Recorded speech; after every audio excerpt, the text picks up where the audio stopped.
Hi everyone, I'm Valentina Rossi, marketing specialist at Zapi Group.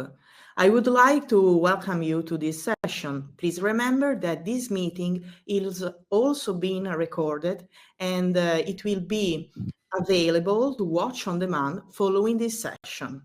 If you have any questions during live, please add them to the Q&A. You can find it to the right of your screen. Note that your question will be sent privately. With that, I would like to introduce our speaker. Welcome to Nicola Tomatis and Matt Wade from BlueBotics, who will be speaking about automation today and tomorrow. Enjoy. Thanks very much, Valentina. Welcome, everyone. Thanks for joining us. In this session, we're really talking mobile robotics. So how vehicles like AGVs and AMRs are being really used in manufacturing and logistics today, and also what, as producers of vehicles or potential users of these vehicles, what we can learn from these experiences. So as Valentina mentioned, I'm Matt, the VP of Marketing here, joined by our CEO, Nicola. So let's get started. Quickly then, who are we at BlueBotics? Well, our vision, our goal, is to become the reference in autonomous navigation technology for these types of vehicles. And we do that by offering to the market our ANT natural feature navigation. So our mission, what we really help companies do every day, is to automate their vehicles based on this ANT technology. And whether these vehicles are automated guided vehicles, mobile robots, or automated forklifts, we work with a huge range of companies around the world, and they are producing all kinds of vehicles and formats based on this technology. So everything from small AMRs to tuggers, to unit load carriers, to heavy transporters. These payloads of some of the vehicles you see in front of you there, they range from just 100 kilograms up to 100 tons. And today we have over 5,000 vehicles in operation around the world. And these span over 130 different models of vehicle. So that's who we are. But the topic today, how did we find out about how AGVs are being used? Well, we did this by running a survey in collaboration with Logistics Business magazine. So this is obviously a trade industry title that's distributed around the world with global readership. And we ran this survey through their website.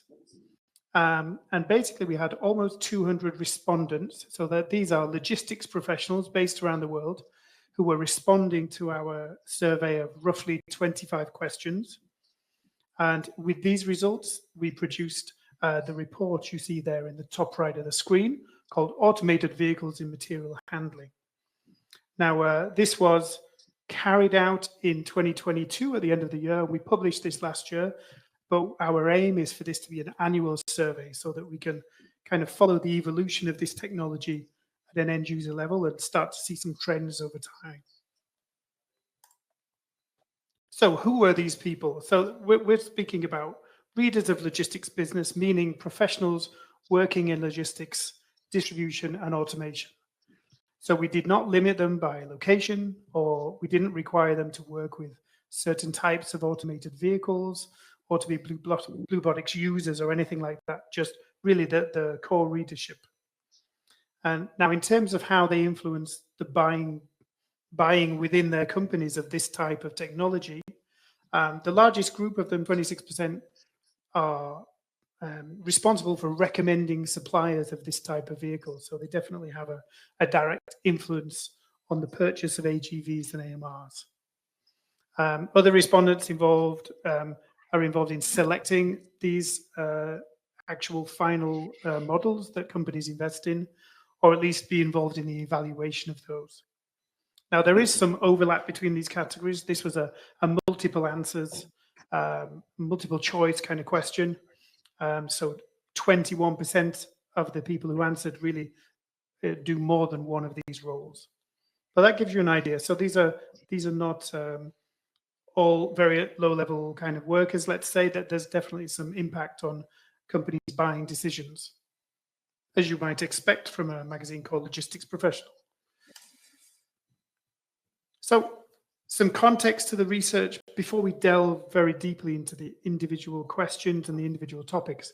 So, as I mentioned, we carried this out right at the end of 2022 and published a few months ago in 2023, the full report.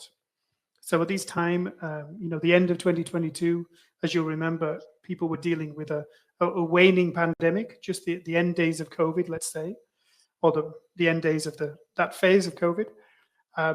Labor shortages were a big challenge for companies, and obviously remain a big challenge for companies. And there were all kinds of global uncertainties, including war in Europe, which were affecting the supply chain. Now, mobile robotics and automation are emerging as a solution to some of these issues, and we think are being adopted in part to kind of meet these challenges, many of which are ongoing. So with that intro out of the way, let's hand over to Nicola and dig into some of the first results of the survey. Nicola, over to you.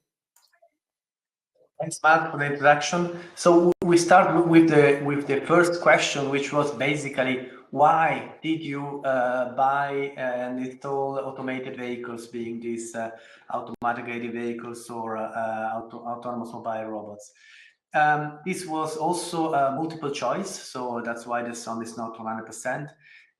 In my view, in our view, the most interesting point here is that the answer that was most chosen is efficiency.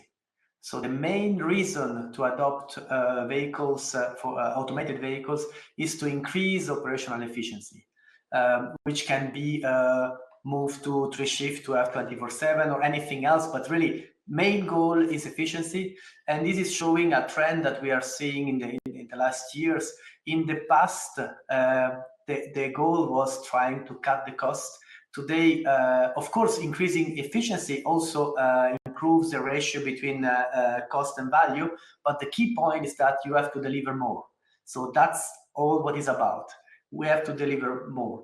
And the challenge companies have right now is that they also have to do that to overcome or to compensate the fact that it's difficult to find staff that drives manual vehicles to move around products into the company or in anywhere else. So that's why answer number 2 is this to overcome staffing shortage, which is far away again in terms of percentage compared to the efficiency.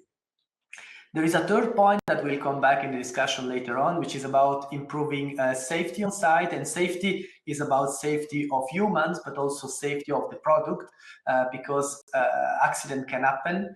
And if you automate, you reduce drastically the risk of accident. And accidents are both an issue in terms of humans indeed, because they can have, of course, physical problems, but it's also a question of money in terms of if you destroy some of the operational infrastructure or simply the product. And finally, the last point that was coming out was to reduce the staff numbers. I would expect that 10, 15 years ago, maybe the reduced staff numbers was higher. Today, really, I think the key message here is the goal of automation today is to increase operational efficiency. In terms of which type of vehicle is in use, that's a very interesting learning even for us. As you know, as Matt said, we are a supplier of technology, so it's not really us selling vehicles, but it's interesting to see which vehicles used, because this is also a good way to have our customer matching the market needs. And what we see here is that we have a quite good distribution between forked vehicles that move around pallets, between light load units that move payloads below 200 kilograms, heavy unit loads, so vehicles that move 2 tons or more, and then a bit smaller is tow tractors, and on the right, and finally other specific vehicles. So a quite even distribution, at least for the first 3, and then tow tractor, and on the right a bit lower. So very interesting to learn that end customers need many different type of vehicles because they have different payloads to move. And the other interesting statistics, as you see here in big in yellow, is that the average fleet is 7.7 vehicle per fleet, so per site, let's say. And we will see later on what is the distribution, because that's another interesting information. And other point that is interesting is that when you automate with AGVs or AMRs, in 98% of the cases, you have at least one automated forklift, which means that pallets are really a type of payload that you very often have to move. In terms of tasks that these vehicles have to do, so we try to understand what is the type of case or use case that is automated. So in 68% of the cases, 2/3, it was about moving the payload from different, let's say, equipment. It could be the typical use case is a palletizer, where you have the final product coming out. The palletizer puts everything on a pallet, and then the AGV picks up the pallet and brings it somewhere, so palletizer wrapper. But this is also happening for conveyors. This is, for example, the case in tire production and other SARS systems. So that's really application number one. Application number two is truck loading or unloading. To be honest, I'm a bit surprised about this. In my knowledge, there are not so many implementation of automated truck loading and unloading. So we will have to better investigate with the next survey we'll do what is meant with this truck loading and unloading for the customers. And also very interesting is that in 89% of these customers, so let's say of those people that participated to the survey, we have automated vehicles that do more than one task. So it's not that a single vehicle does only a single job. It can be used for many different application or movements. I think maybe we can go to the next one. So question is then, with what do the AGV system interact with? As you can see here, there are many different, let's say, components or equipments that interact with the AGV system. The most cited in the survey was a manufacturing execution system, MES, for 48% of the cases. Then we have 40% the WMS and 35% the ERP. Basically, all these three are, in my oversimplified view, the same, in the sense that they represent the end customer IT system that will then give the orders to the AGV system. Depending if you are in a production line, you will talk about MES. If you are in a warehouse, you will talk about WMS. And the ERP, let's say, is the more generic word for what is above that. So sometimes the companies do not necessarily have explicitly a WMS or a MES, and so they directly interact with the ERP. But that's really how you integrate AGVs into an end customer IT system. Then in terms of real equipment, let's say mechanical equipment, you see that in 36% of the cases, the customer are integrating the AGV system with conveyors, meaning that the conveyor will bring the payload to a certain place, and then the AGV will pick this up and move it somewhere else. In 28% of the cases with palletizers, that's what we just said before. So palletizer wrappers, that's a typical process that they use in automation to get to the end of the production. And then it's often an AGV or a manual vehicle taking this over to bring the product into a buffer place that will be used then later on to charge, for instance, on trucks or something else to be distributed outside the plant. We then have more typical devices that are used to automate the environment, which are automatic door, elevators, traffic lights, often used to coordinate between automated vehicles, maybe manual ones, or really with cars sometimes if you are working outdoor. And of course, also existing automated or even manual vehicles. That's another way where you can integrate and interact with other machines. And then we have, of course, a lot of other small examples that represent 2%. Thanks, Nico. So let's look at how people choose the individual vehicles. So here we see how important different factors are when choosing an AGV or an AMR. Now, the important figures here are under each category. We have the big figure in white, and basically that spans everything from important to extremely important.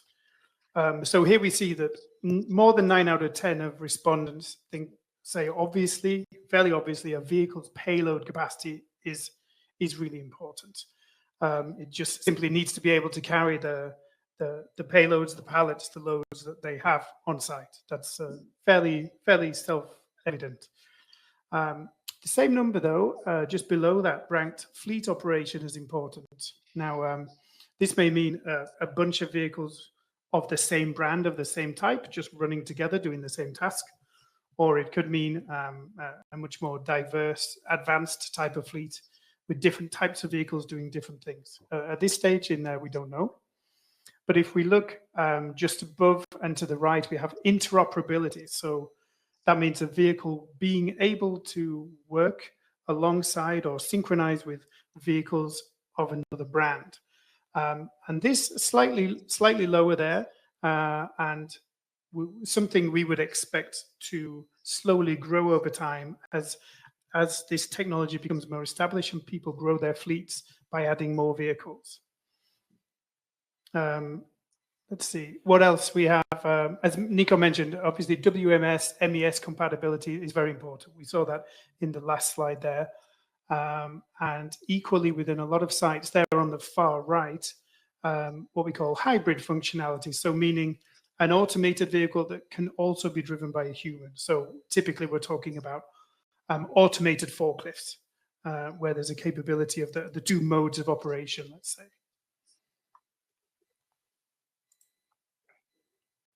Next up, a couple of interesting slides. We asked the people in the survey how many vehicles, if they do not operate the vehicles today, how many vehicles do they plan to purchase, to invest in at first, like in the beginning?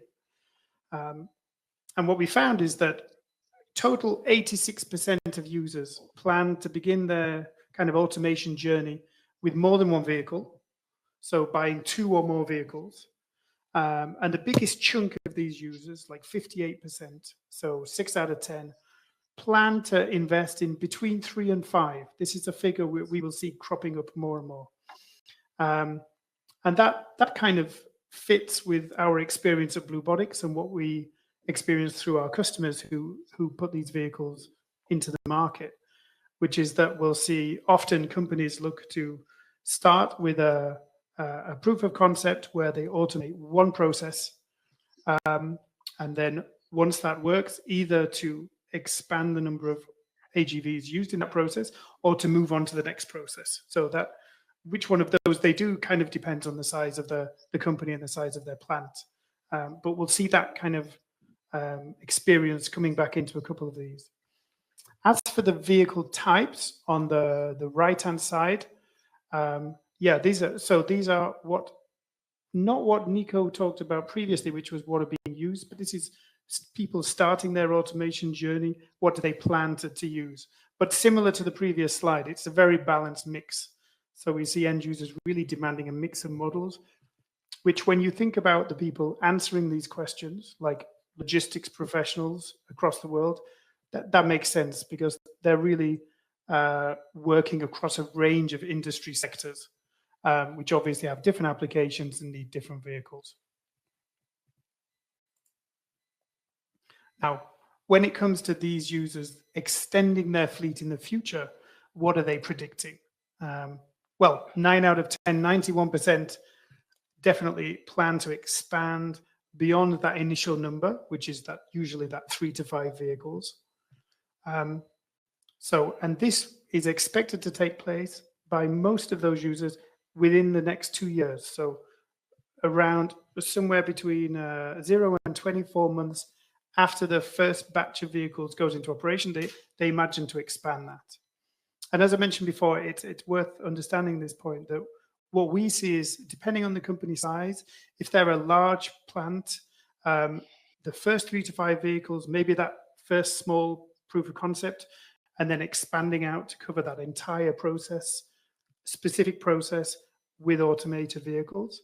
Or it may be a smaller operation who's starting with one particular transport from a conveyor to the warehouse, for example, and then adding a second process with the next batch of vehicles. Really depends on the size of the operation.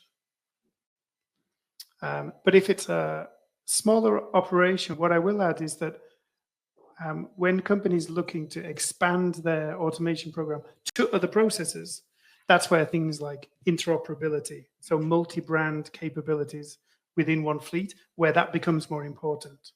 Because what's often the case is that an end user will start with, let's say, 4 vehicles of this type, of type A to do process A. But then once they add another process, it may be that that vehicle manufacturer does not produce the necessary model. So they have to look elsewhere. And obviously, it's more efficient for them to choose a second model that can work within the same project and within the same fleet management software as the first brand.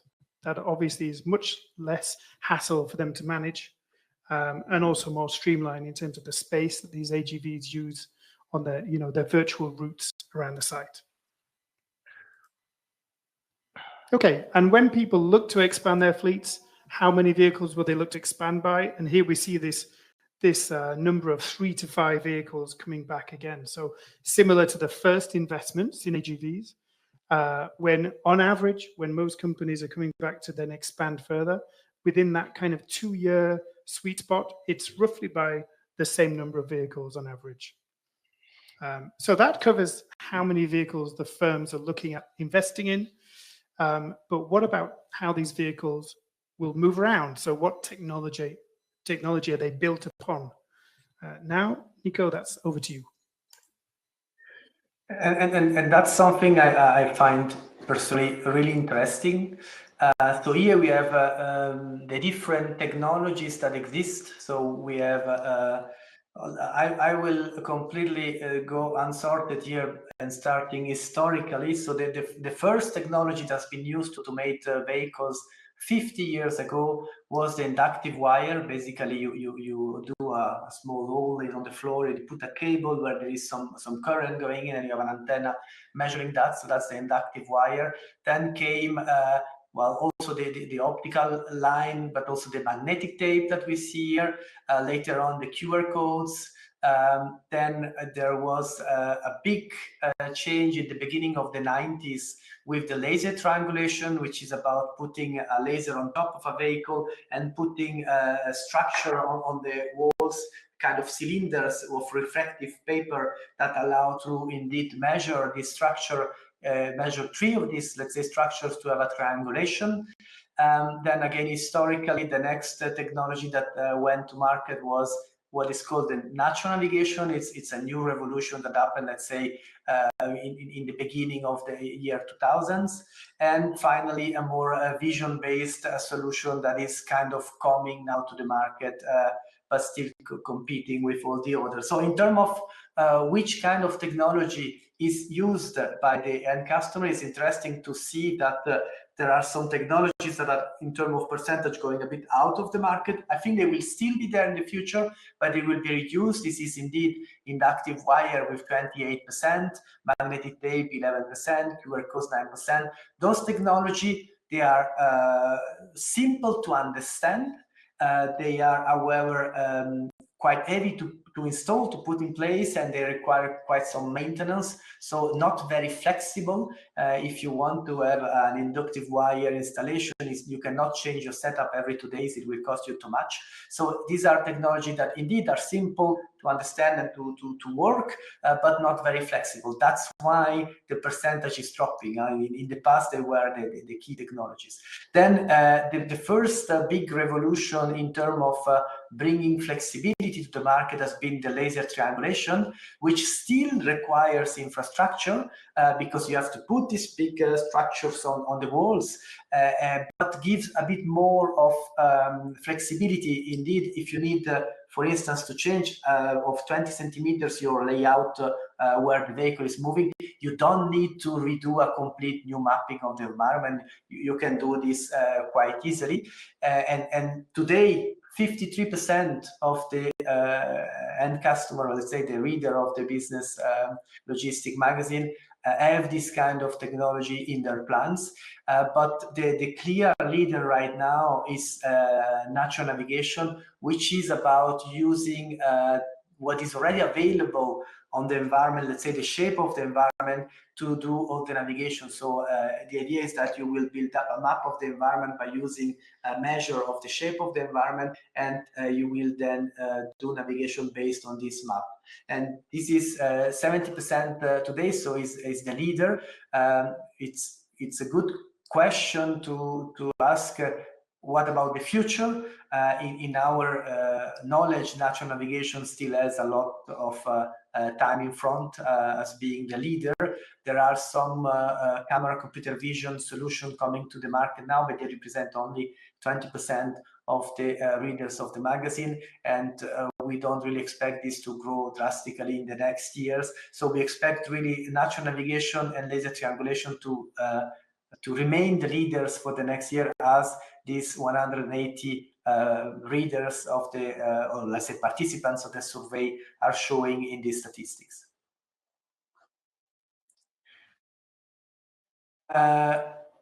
Another very interesting question that Matt and his team asked to the readers was, what are the challenges that these end customers see when adopting automated guided vehicles or autonomous mobile robots? It's an interesting, I was about to say surprise, but it's not even a surprise. Let's say an interesting point to see that 47% said calculating the return on investment is not easy. I can perfectly understand that. By the way, in our website, andriven.com, we have a ROI calculator, very simple, to give some ideas about how this could work. So if you want to play with it, have fun. Now, the truth is that it is indeed quite easy to find out what is the cost of AGVs that you want to put in, because it's enough to visit our website. What is more difficult to do, and that's why I think I agree with this 47% of the people, is how much it will cost in terms of commissioning, installation, and maintenance later on. So that's a bit tricky. It depends not only on the vehicle, it depends also on the process you want to automate, especially commissioning, depends on the environment, the size, etc. So it's something that is not so easy to calculate in the beginning, and that's why really the AGV world is driven by integrators. The system integrator plays a fundamental role there. Our statement at BlueBotics is even to say that the success of an AGV system or AMR system is proportional to the involvement the integrator had in the whole process, which is really the project definition, the commissioning, the maintenance, etc. So understanding the real needs of the end customer and matching the technology available in terms of vehicles with the process to be automated is a fundamental point, which starts even already in the ROI calculation, because it's the integrator that will be the best partner to help understanding what will be all the costs that are needed in terms of investment, and will allow therefore to have a better ROI calculation. Then the second point in terms of percentage was competing priorities and projects. I will not take so much time about that. That's normal. If you have a company, you have to run a company, you always have many different priorities and projects. So that's why AGV can be before or after another one. But the next one, 34%, and that will come later on also in the risk, is the confidence in the technology. That's an important one. I perfectly understand the technology will never, ever be as flexible as the human. So if you decide to go from manual to automated, you really have to trust that the technology you deploy is delivering what you expect to deliver. So that's why this is a challenge when you have to decide, because entering into an automation project is a big deal. And if you don't choose the right technology or the right partner, well, it may have a very big impact. So that's why this question about technology is very important. Next one, 33% is stakeholder buy-in, which is a bit similar for me, competing priorities. Not only you have competing priorities, but then you have to convince the boss. And then comes 90%, what are the different options you have in terms of vehicles, and what is the right application. The right application is also very important. You cannot automate any kind of all processes just as they are. You may have to choose the one that is more adapted, or you may have to adapt a bit your manual process to be ready, automation ready. So these are also challenges that are indeed absolutely correct. And last point, 60% capital. Well, of course, if you want to invest, you need money. In the next slide, we then talk about the fears, and there it's interesting to see that we come back to technology. It's the fear number one. So when these people have to decide to implement an automation project, well, first fear is technology. Again, I already said before, it's really fundamental. If you choose the wrong technology, and we know that there are some end customers that did the wrong choice by taking some suppliers that were not working the right way. Fortunately, not our customers, but others. We don't say the names. So it's really a key concern, a key fear. The worst thing that can happen is that you invest I don't know, 10, 20 millions, and you do all the commissioning, and you go into operation after 2 years, and you realize that it's not delivering, and your production is slowing down, and so that's really a catastrophe. So again, that's a very understandable fear. In order to cope with that, choose the right partners, choose experienced integrators, choose technologies and vehicles that have a track record. That's really important to reduce the risk and the fear. The second one is safety and security. That's yeah, again, fundamental. Safety and security. You don't want to have accident. You don't want to have attacks. It's very important. 22%, perfectly understandable. And the third one, and I'm happy that people fear about that, it's implementation and staffing. The implementation, again, it's fundamental. It's, as I said before, one of the reasons why it's not easy to calculate return on investment, so it's good. But maybe we can move to the next one, because there are some more details about those. Here we see the writing responses in terms of fears about technology. And if you look at the name, so that's really what we were talking about before. What will be the maintenance? What happens if it's not working? Is that reliable, or is that not working well? If there is the technology that fails in the field compared to what I was saying in the demo. So these are really concerns that are absolutely correct. If I would be the one that has to decide, I would really be careful about all of this. So please check a good track record of your supplier. Go see a real installation in operation. Go see your supplier's headquarters to feel if this is the right partner to work with. That's really the most important part about technology. And maybe if we move to the next one, so safety and security, that's also interesting to see what people were writing in. Basically, if you see safety, uncontrollable nature of self-driving cars, that's a bad example of what happened in the real world. Unfortunately, they are saying that autonomous cars exist, which is, in my view, not true. And you see how they fail, and so people can to do the parallel to the AGV. What if they say the AGV works and it's not the case? Well, that's again a very clear fear that it is normal. So there we are more talking about safety. So safety is a concern. Here I would say we are in a lucky situation, because a plant is not like an open street in terms of an environment. It's a more controlled environment on one side. On the other side, we also have safety standards that are in place since decades and are really used and proven and allow really to have a very, very high safety, much higher than what you can expect with manual drivers. So that's something which makes sense. The other concern that I found very interesting is about security being hacked, so basically cybersecurity. And there we saw a very interesting trend. 10 years ago, everyone was asking, do you have cloud solutions to control the vehicles from remote? And if you were not proposing that, you were all kind of, you are old. And today is almost the contrary. If you say, do you have cloud system? We say, we have, but we normally don't use it. They say, oh, good, because indeed there is a big fear about being hacked, cybersecurity, and this kind of things.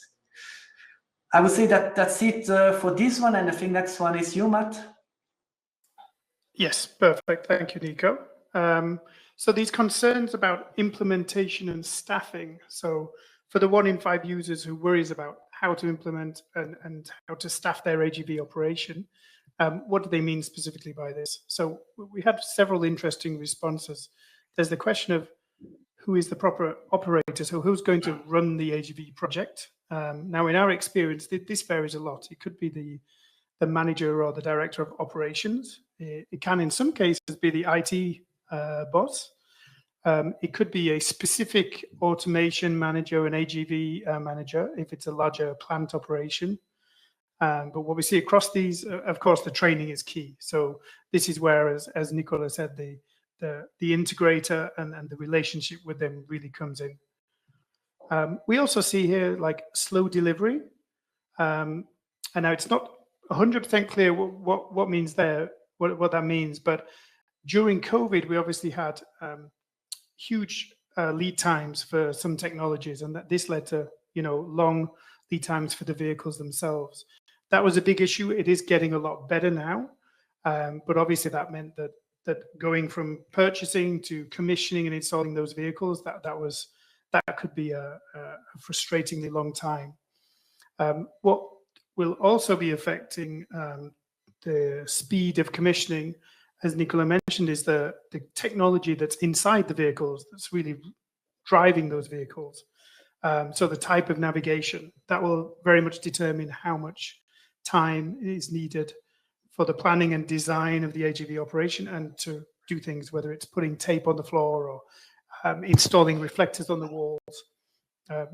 That and the experience of the integrator can have a big effect on the delivery time of the technology.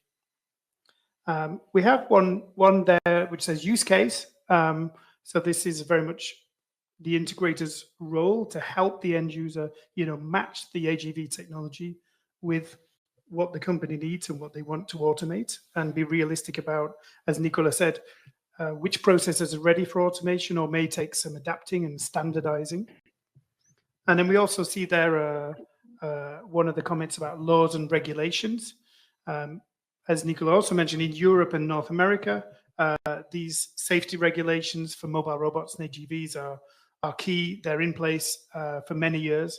So that's very much something that's established in the market. And then we have a comment about, at the end of that top right comment there, about ethical issues.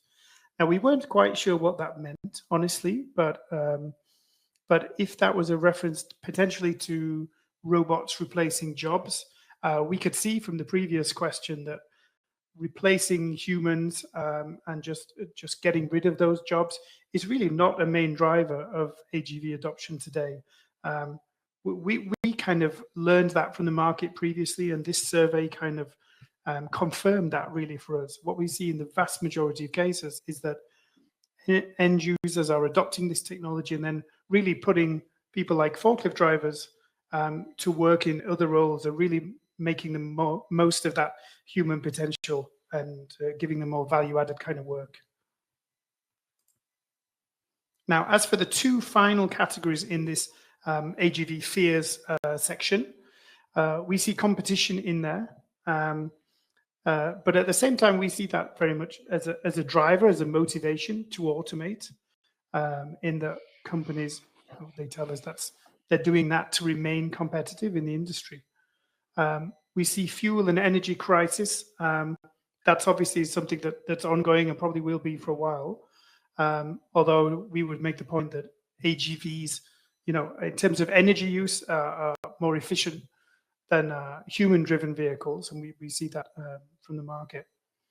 There's a comment there about market uncertainty and the possibility of recession, and that's definitely today an ever-present question and concern. What we see with the AGVs, yes, obviously they're an investment, and they can typically take, let's say, we see from our customers who make the vehicles like 2 to 3 years maybe to achieve a positive ROI, to break even on that spend. But in the mid to longer term, automation, when it's done correctly with a good integrator, it typically makes a company more productive and therefore more competitive, which should stand them in good stead in times of market uncertainty. And also, if you think back to COVID, increases their resilience, so they're less likely to be impacted in a negative way by things like labor hiring challenges. We see cost there in big letters on the right-hand side. Obviously, yes, automated robots, vehicles are expensive. They can range up into the 6 figures. However, they do offer a solid return on investment when they're implemented correctly. And this is really reflected in the fact that this number, cost being a fear at 6%, it's not higher than that. And we see that being understood by the market. Now, whilst this type of technology is definitely a serious investment, how are people paying for it? We asked people specifically this question, and we found that the biggest proportion, 6 out of 10 companies, are using business loans to finance their investments. However, almost a quarter are paying up front. They're running that as capital expenditure. Perhaps surprising to us, considering what you read in the robotic media about robots as a service. Surprising was that only 9% of the people who answered our survey are leasing their automated vehicles today, which in our point of view means we can kind of consider robots as a service, RaaS, as currently at least more hype than reality. It's yet to gain really big traction in the market, at least with logistics professionals. Now, when it comes to measuring the effectiveness of an investment, this is an interesting topic. How are companies looking to define that? What makes a successful AGV play? The first choice, unsurprisingly, and it fits with the previous questions, is that 7 out of 10 told us it's specific ROI. So being defined as that ratio between the net income over a period of time and the cost of an investment. Now, Nico mentioned, but it's worth mentioning again on our end user website, so antdriven.com, ANTdriven.com, we do have a fairly fully featured ROI calculator, and that's really designed to help end users gauge the potential benefit of AGVs versus vehicles like manual forklifts. So that may be, for anyone who's interested in this particular question, that may be worth a look. But the next most popular definition of success is, as Nico mentioned before, better productivity. So it's companies really trying to remain competitive and outperform the competition in terms of efficiency, and doing that in an environment where, as we saw before, labor is hard to find. The fewer accidents are 33%. So that's a very real issue for a lot of companies. And I think that proves also that the market is aware and becoming more aware that AGVs and AMRs are super safe compared to human-driven vehicles like forklifts. If you search for forklift fails on YouTube, you'll find numerous videos, and you search for AGV accidents, not so much. The same is true if we research, for example, in the US, OSHA recordable safety incidents were in thousands in forklifts, and we struggled to find any at all in AGVs and AMRs, and we looked hard for those. You have accidents, obviously, with the trucks themselves, but as Nico mentioned earlier, there's also a cost impact in terms of damage as well. So damage to goods from those accidents and infrastructure and the vehicles themselves. So there's definitely a significant amount of cost associated with those. Most interestingly, I think, is that low number at the end, 18% in the middle of the right-hand side of specific headcount reduction. So meaning a company would define the success of its program by how many staff they could reduce by. 18%, it's less than 1 in 5. It's really not the main driver, as we mentioned, that for companies investing in AGVs. As we said before, people are most often being reassigned to more interesting work.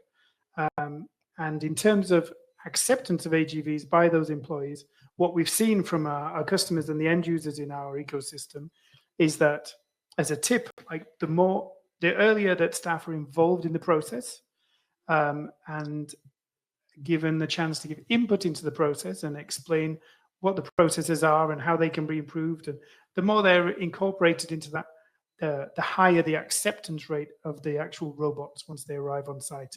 They're not seen as a threat. So communication and collaboration is really key. Now, with that in mind, what we have is a nice end user case study for you. So this is a deeper dive into what vehicles were chosen, what processes were automated, how ROI was calculated. Very interesting stats at the end of this one. And this was produced by BlueBotics partner, which is Bastion Solutions in the US. So I'm just going to flick that over to Nico. I'll stop sharing because we need to load that from a different system. So just bear with us a few seconds and we'll play that for you.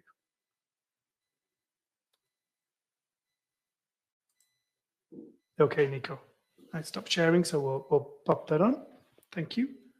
I would say we've had a very positive experience working with the Bastion Solutions team. DENSO itself is an international global company, the second largest automotive parts supplier in the world. We ship to every car manufacturer. We've got Honda, Subaru, Toyota, Nissan, Ford, GM.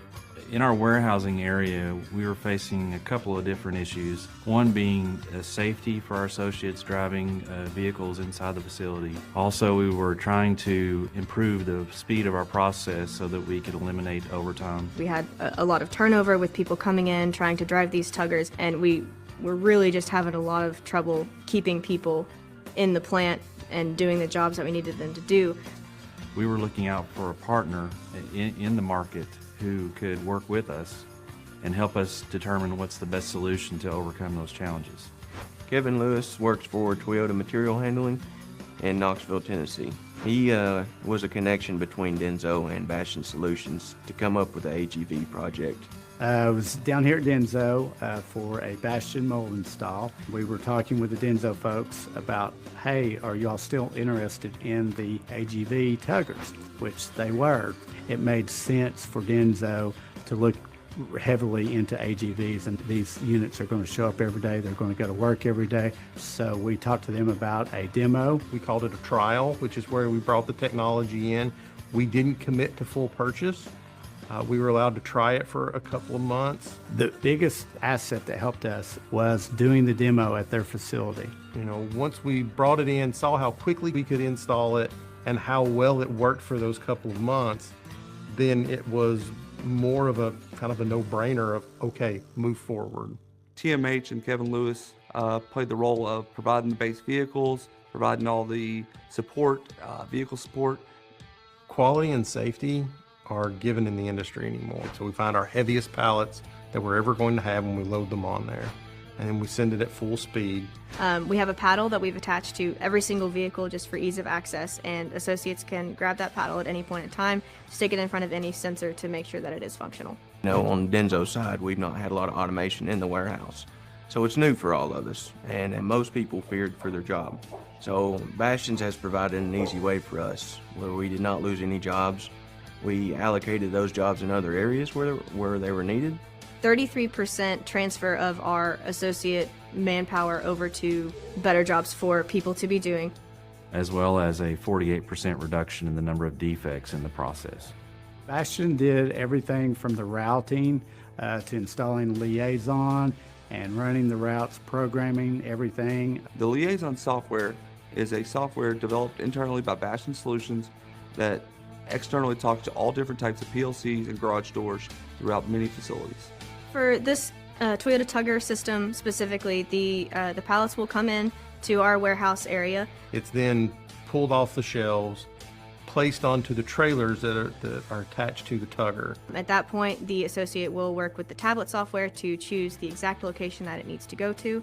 To do so, it has to go through a clean tunnel where it opens doors through Liaison software and navigates through there and then opens the other end of the tunnel. And the Toyota AGV will then deliver to the production line. And those pallets are offloaded and then broke down and distributed to the particular lines. And then the tugger will actually return back to the warehouse for more product. Normally, installations for automation can take years. This was able to be off the shelf and in use in just a matter of months. Truly, the AGVs have been a blessing for us. The Bastion solution has made it to where any associate can be trained to operate the AGV. Bastion Solutions really just made it so easy. The whole process was so easy. They were always there if I had questions. Whenever they came in to install, everybody was very pleasantly surprised at how quick and efficient they were. We are, again, not looking for someone to work for us. We're looking for someone to help us and work with us. Every indicator that we've gotten so far is that, yes, we can grow with Bastion. I'm really looking forward to moving forward and working more with Bastion Solutions. What I would say to another company that's looking to partner with Bastion is they will deliver as they expected, but also keep your needs and best interests in mind. They're looking for what works for you, not what works for them.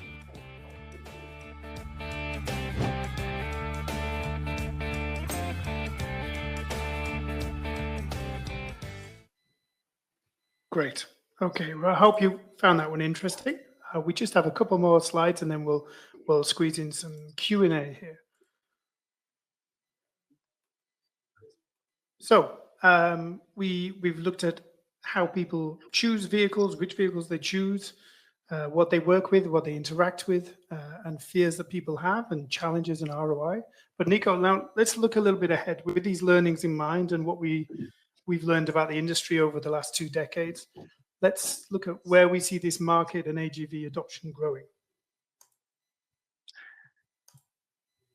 Yeah, so for me, indeed, the video was great. It was very, let's say, aligned with all the results we have here in the survey. They were talking about the same things, the same fear, and how happy they were that the supplier could handle that. So it's a very good illustration of what we are talking about. Now, in terms of prediction and trends, the first prediction is that this thing will grow, bigger fleets in the next months. If you take the statistics about robotics from the International Federation of Robotics, they basically have 2 statistics. One is about industrial robotics, which is the big arms moving thing, and the other one is about anything else that has to do with robotics. And there you have a lot of different categories, and one of those is logistics. Since 3-4 years, the logistics segment of service robotics is by far the largest in terms of volume and value every year. So that's really happening right now. So we are entering in a place where automating with automated gate vehicles or autonomous mobile robots is the normal way of doing the job, and this will grow. It's also what we see from the survey. So there are many customers that plan to install these kind of vehicles in the next 12 months, and as many or even more that plans to increase the amount of machines or vehicles that are used in their plants. So that's the first clear trend. This is really becoming standard and used everywhere. The second point is about interoperability. So companies, as we saw before also in the survey, need to increase efficiency, productivity, or even, as Matt said, resilience. And this means automation is more and more a must. And if you need to automate more and more processes, it also means that you will need many vehicles, and very likely different type of vehicles, because the processes will be different. as we saw before, and even potentially different brands. And all of those, they have to work well together. That's really the definition of interoperability. And this is why this keyword interoperability in just less than 5 years has become really one of the key keywords we are founding in discussions with end customers. Then the trend start small and grow. This is also what we saw in the survey. You saw that there are the average installation of 7.5 vehicles, but again, a large percentage of the users want to increase. And this is basically handling something that we saw, for instance, in the fears. If you have fears about the technology, about the investment, etc., well, a good approach for that is to start small and grow. And this is today feasible because the technology is flexible enough to enable this starting small and adding vehicles later on, which was maybe not the case 20 years ago. So thanks to the higher flexibility provided by technology today, it is possible to start small, reducing the investment, reducing the risk, and then to grow the automation part when you feel comfortable about your solution. And finally, there is a trend in terms of confidence. We saw this fear about technology, etc. We are in a quite interesting phase right now. AGVs by themselves exist since 50 years and they have delivered a lot in the past.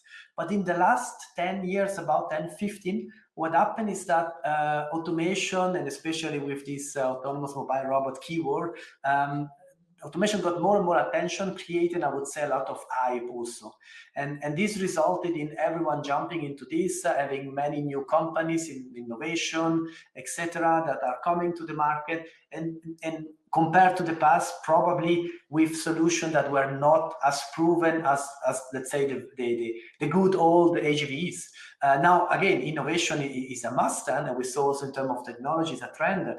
And what's happening now is that we have a consolidation both of the market and the technologies, and we expect then that the solution will be more and more, let's say, industrialized, proven, and this should also increase the confidence in this application and basically enable all what we said before, big, larger fleets, interoperability, and going bigger. That's all my side for this prediction and trends. Matt, would you say something about the ebook, or should I? Certainly, yeah. Let's run through this one real quick so we can try and squeeze in a question or two. If you're interested in reading the survey in detail, that's hosted on our end user website, antdriven.com/survey. You can download it direct for free from there. And then we'll move on to questions. Valentina, if we have any questions, we can run through real quick. Actually, we have too many questions to answer live. So very quickly, is it the speed important as a decision factor and a big predictor on an AGV project? And when you want to invest in AGV, for example? Matt, should you do that or should I? No, I'll let you do that one. But so specifically about the vehicle speed, how that I guess there's some surprise from some people that I've heard who've read the survey that it's they're surprised that's not more of a factor when choosing the vehicles, like how fast they can drive. That's a good point. I'm also very surprised. No one talks about speed in general, and in reality, speed is fundamental, because if you have, let's say, vehicles that can go, I'm oversimplifying, but if you have vehicles that can move twice as faster than another one, then you would need not exactly, but almost half of them. So in terms of investment, the speed is fundamental. Now be careful. So by the way, I'm speeding up by to answer because we have not so much time. But speed is about two things. One is about moving around, and the other one, what takes time, is about picking up and placing payloads, which is very often underestimated. So you have some technologies that are slow in doing that, and this is a huge cost, because again, the speed defines how many vehicles you need, and so how large is the investment. Okay. So basing on the survey statistic, it seems that the natural navigation is not only the future, but is already the present. What do you think about that? Well, I was talking about that. Well, yes, it is I'm happy that we have these results because we were kind of guessing until 1 year ago. And if you think about triangulation, that has been the leader for the last almost 25 years, I would say that this natural navigation being more important than triangulation happened really again maybe in the last 5 years. But it's as you say, it's now a reality, and it's 20% more. So it's, I would say, by far the reality, and still growing. So indeed, it is a trend and a reality at the same time. Okay, last one. So the survey does not mention who integrate AGV at the customer side, installing the vehicles and the interfacing software system. Who does it? Oh, that's again a very important one. Today, most of the time, is the vehicle maker that plays the role of system integrator, as we saw in the video for Bastian, and that's really fundamental. As we said before, the success of an AGV installation is again, but oversimplifying, proportional to the involvement of the integrator. And today, most of the time, it is the vehicle maker. There are some trends right now. There are some third-party integrators that are popping up, and that's a good trend. This is what made industrial robotics being a huge success. So this is a trend for the future. And we may have also, because of interoperability, some cross work between suppliers. But today, mainly, it is the AGV maker that does this job.